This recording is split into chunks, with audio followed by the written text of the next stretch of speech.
is about what happened the last 2 weeks.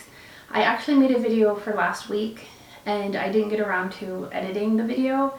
And then the stuff that's happened this week is kind of tied to what happened last week as well. So I thought, since I didn't get a chance to finish that and upload it, I'm just gonna kind of redo it and include it in this week's video. So I have my calendar here because baby brain. Last week on Tuesday, the 27th, I went in to do a glucose test to see if I have gestational diabetes. And it was in the afternoon, so it was like, great, I don't have to get up too early. I will be on time to this appointment. I was on time, but it did not go well. When I went to leave, I had about a half an hour, and it takes about 15 minutes to get to where the appointment was. So that's plenty of time. I get there, have a few minutes to like check in and go and sit down and not rush.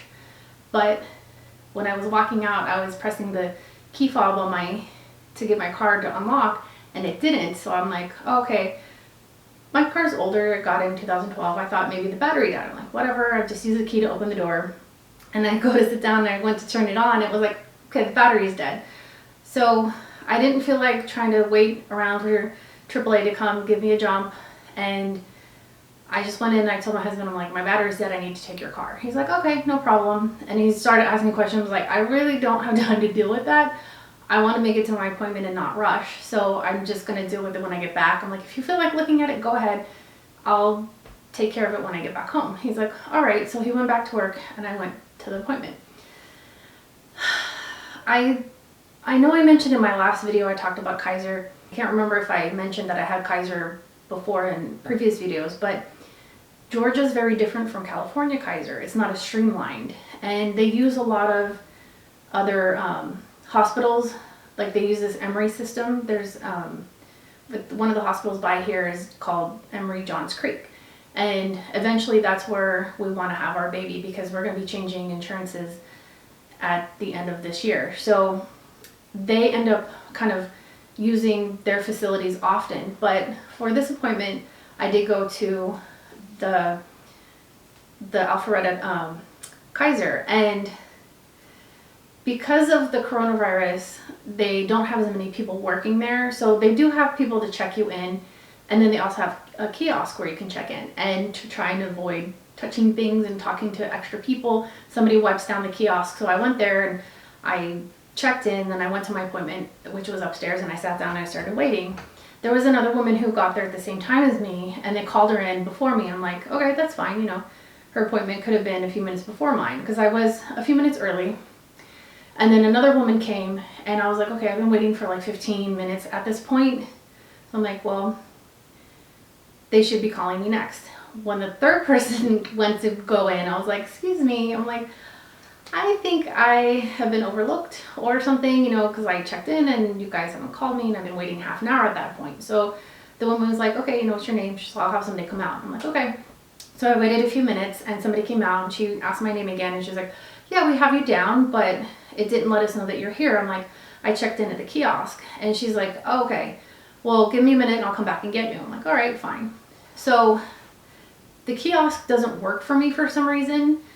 I don't know why. It says, okay, you're checked in. I have all the information. It asks your medical record number, your birthday, and then if you have an appointment, and then it shows we have you scheduled for this time. And, it said, okay, you're good to go, but it didn't let them know that I was there. So I was already like a half an hour late, but I was still there, and the appointment was for over an hour because of the test, the way the test goes. So the nurse brought me in, she checked my vitals, and she gave me the glucose drink to start drinking, and then she marked down what time I was done. And then I went in and talked to the midwife, and the midwife started asking me where we wanted to have our baby, and I was like, oh my God, because I know that we're going to change insurances. I didn't really think about it much. And she started naming all these hospitals. I'm like, I have no idea where any of those are. I still am not that familiar with the area. And I mentioned the one that's in our city. It's like 20 minutes from our house, but that's the closest Kaiser related hospital. And there's another one that's an Emory hospital that's like less than 10 minutes from our house. So that's kind of the one that we want to go to since it's so close. But I pulled out my phone, and my phone just doesn't work inside their facility. Even with the Wi-Fi, the map just was like, well, you're offline. I'm like, well, I could show her. I'm like, I live over here, and I'm like, this is the other hospital, but I couldn't zoom in to get the name of the hospital by my house, which I know now because I keep looking at it, and I didn't baby brain that. It's Emory Johns Creek. So that's the one that I live closest to. And she's like, well, we use Atlanta, but I couldn't pull up that name. And I'm like, okay. She's like, well, we'll use this Atlanta one. I'm like, oh my God, because Atlanta's like a half an hour away. And that's just the outskirts of Atlanta. Downtown is like an hour away. And, you know, when you're all pregnant and freaking out, you don't want to drive an hour to the hospital if you don't have to. So I was like, whatever. And then I reminded myself, duh, you're changing insurances. Just say whatever, because it doesn't matter. So for like 2 seconds in my brain, I was like, oh my God. Then I'm like, okay, it's fine. Calm down. And she started talking about all this other stuff. And I mentioned this, I think, in my last video that I did post, where they want to do a stitch. And I forgot the name of it again. I should have written it down. But it's a preventative measure because my water broke at 20 weeks. And they're like, well, we might do it at 16 weeks, which is coming up soon, because I'm 14 weeks today. And she's like, I'll send in a referral for that. And then if they don't call you within a week, call them and, you know, make sure that they schedule for you for that appointment. I'm like, okay. So then when we were finished talking, I went down and there was nobody to check me in for the lab. There was 2 people there earlier when I kind of used the kiosk and didn't get checked in. So I was just like, okay, I'll use the kiosk maybe for the lab, it'll work, and they'll let them know that I'm there. And it didn't. So I was waiting, and there's people going in, and I still had about 20 minutes before I was supposed to have my blood drawn. And when it was getting really close, I walked over, and there's still nobody at the desk to check me in. And somebody else had been waiting a while too, and we were watching other people walk in. And then about 5-10 minutes after my appointment, I walked over again, and there was somebody there that time. And I was like, okay, cool. I'm like, I don't think the kiosk checked me in. And she's like, okay. And she's like, oh, you're, she looked at the paper that the nurse had given me, and she's like, oh, you missed your appointment. I'm like, can't they just do it now? It was only a few minutes later. And so she called the nurse, and the nurse was like, no, you have to do it by that time. And they usually call you in 2-3 minutes before the time on the paper. And I was like, okay. I'm like, again, there was nobody here. And the woman who was checking me in, she's like, oh, well, she just used the kiosk. I'm like, because nobody was here. It's like, that's not my fault that nobody was at the desk. And I checked several times. It wasn't just like, I just was like, oh, nobody's here. And then I just went and sat down. I did go back and look before my time. And, you know, it's not specifically her fault, but whoever did the scheduling, there was like a 20-minute gap where nobody was at that desk. And the kiosk just doesn't work for everybody. And I saw that again when I was there yesterday. So I'll get into that in a second. So I went back upstairs, and they made another appointment for the next day. That was early in the morning. I was just like, oh, I have to go early in the morning. I'm like, fine. Just, I wanted to get it over with. So I went back the next morning, did the drink again. This time I went back downstairs. There was somebody there because it was earlier in the morning, so I wasn't worried about somebody not being there. And then I went and waited for about 40 minutes until it was time to do the blood draw. And I looked at my results, and I did fail. So my blood sugar was 175, which is high. They wanted to be under 140, I think. And I was like, it's not that high, but because I'm thinking like my grandma had diabetes, and when her blood sugar was like 200, that's when it was like, ooh, that's bad. So I was just like, it's not 200, but it's different for pregnancy, and it's 175 was too high. So since I failed, they called me on Wednesday, and they were like, we want to do another glucose test, and this one is different. It's a 3-hour test. So you go, and it's a longer process. You're going to spend a lot of time there, and you know, bring like a book or something. I'm like, okay. So I went yesterday, which was Thursday, and it was like a little traumatic.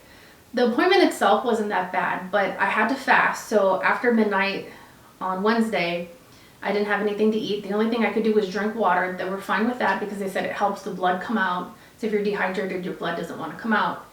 And so I had some water, and I think it was around maybe 10:30 or 11 was the last time I had eaten. at night.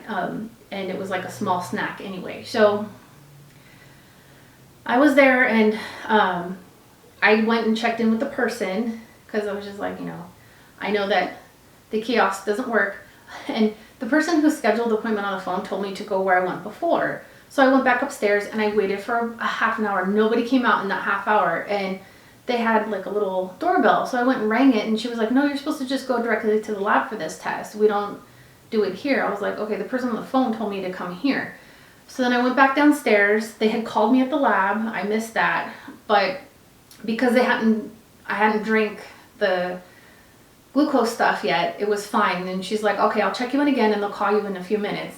Just go over in the lab and wait. I'm like, okay. So I was confused and I missed my appointment, but I still was able to do it.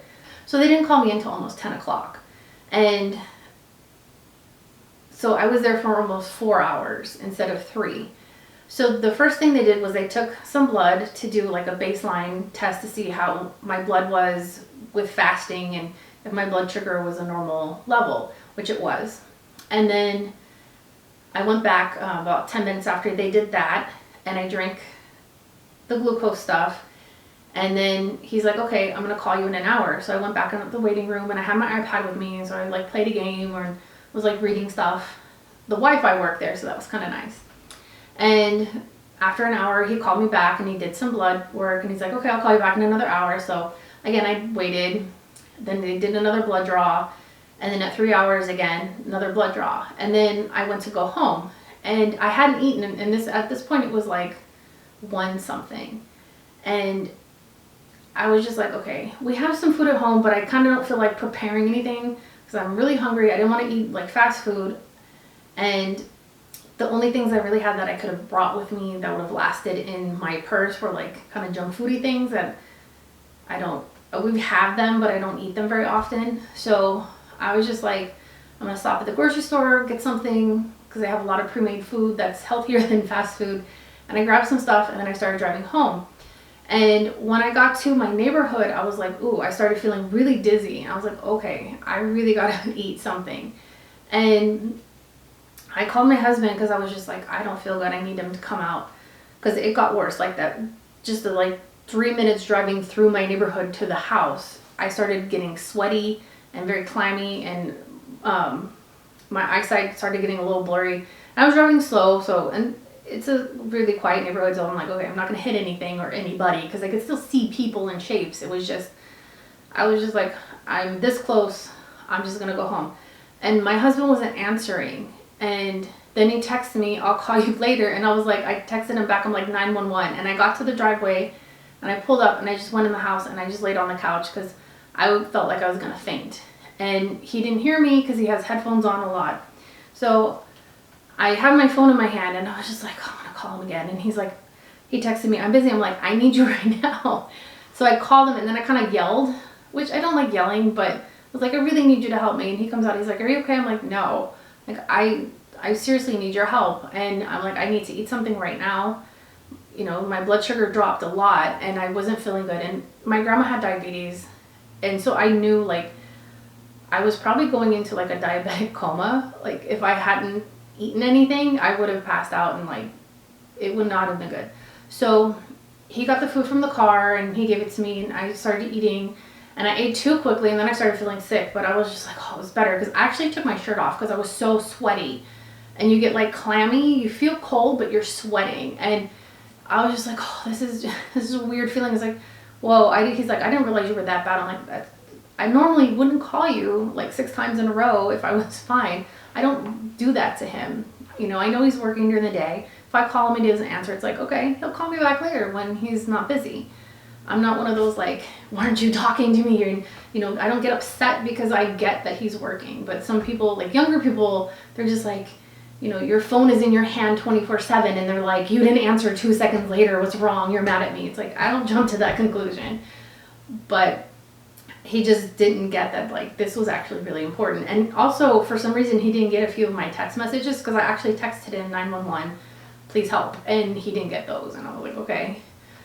But he eventually came out and helped me, and he was just like, he kind of apologized for not taking me seriously, because, again, I don't overreact normally, but that like few minutes, just it got a little scary there. So I was like, well, hopefully I don't have to do this test again, but if I do, I'm gonna put more like food in my bag and like figure out something, because you can't eat a sandwich. You're not supposed to have lunch meat because of the nitrates or whatever.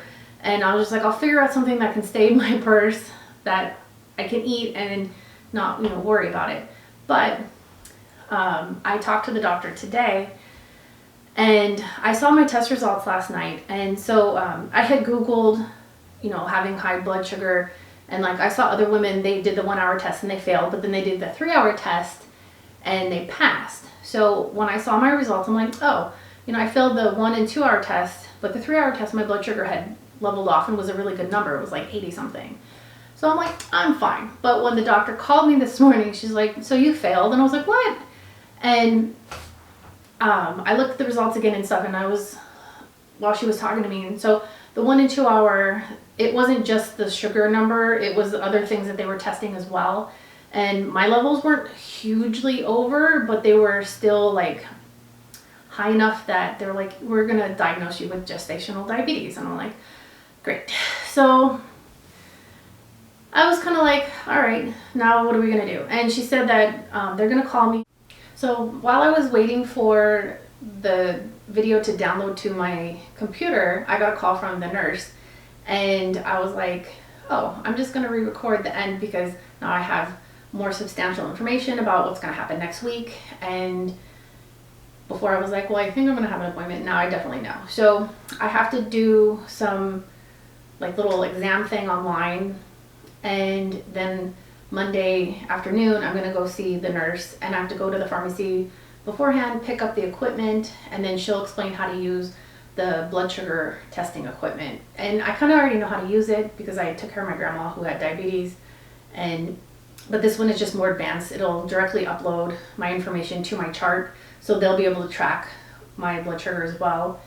And if there needs to be adjustments, or hopefully it doesn't get so high that I actually have to take medication. So when I had talked to the midwife earlier, she was like, I'm not worried. Your blood sugar was a little high, but not so high that you have to be on medication. So hopefully I can control it with the diet and, just monitoring my blood sugar in general. And that will be, the baby will still be healthy. So that's our goal. And so I will probably do another video kind of later in the week. I'm kind of thinking like Friday, and then I can recap the whole week, because I never know what's going to happen. I do have that appointment Monday, but then I also have to wait for the specialist, and hopefully that will be sometime during the week. Like it probably won't be Tuesday, but like Wednesday or Thursday.